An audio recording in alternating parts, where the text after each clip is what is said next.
BPL 2025-26 এই বিপিএলে যেই দলগুলো অংশগ্রহণ করছে 6টি দল, তাদের মধ্য থেকে সর্বপ্রথম ঢাকা ক্যাপিটালস, তারা কিন্তু গতকালকে আপনাদেরকে কিন্তু দেখিয়েছি ভিডিওতে, তাদের পেজের মাধ্যমে, তাদের যে পেজ আছে সেই পেজের মাধ্যমে তারা কিন্তু পোস্ট দিয়ে জানিয়ে দিয়েছে।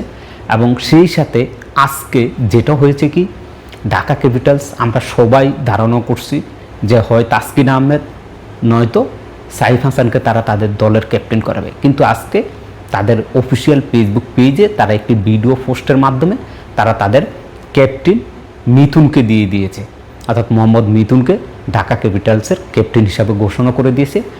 অন্যদিকে রাজশাহী ওয়ারিয়র্স তারা কিন্তু গতকালকে তাদের জার্সি একটি ভিডিওর মাধ্যমে প্রকাশ করে এবং তারপরে কিন্তু তারা তাদের প্রত্যেক প্লেয়ারের জার্সি পরা পোস্টগুলো দেয় তাদের অফিসিয়াল যে ফেসবুক পেজ আছে সেখানে। এবং সেই ভিডিওতে তাদের যে জার্সিটা দেখতে পাচ্ছেন, এই জার্সিটা তারা তাদের দলের জন্য সিলেক্ট করা হয়েছে। সেই সাথে তাদের দলের অধিনায়ক নাজমুল হোসেন শান্তকেই দেওয়া হবে, সেটাই নিচ্ছি। দুইটা দল, ঢাকা ক্যাপিটালস এবং রাজশাহী ওয়ারিয়র্স, এই দুই দলের জার্সি আপনি 10-এ কাকে কত দিবেন?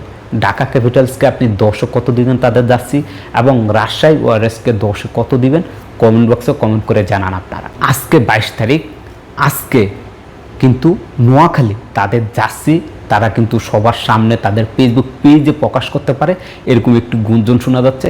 যদি প্রকাশ করা হয় তাহলে অবশ্যই আমরা পোস্টের মাধ্যমে আপনাদেরকে জানিয়ে দেব। 20 তারিখ বিপিএল অনুষ্ঠিত হবে সিলেটে, আর সিলেটের এই টিকিটগুলো লঞ্চ করার সাথে সাথে সম্পূর্ণ টিকিট বিক্রি হয়ে গেছে বিপিএলের। সিলেটবাসী, সিলেটের পাগলা ভক্ত যারা আছেন তারা দেখিয়ে দিয়েছেন।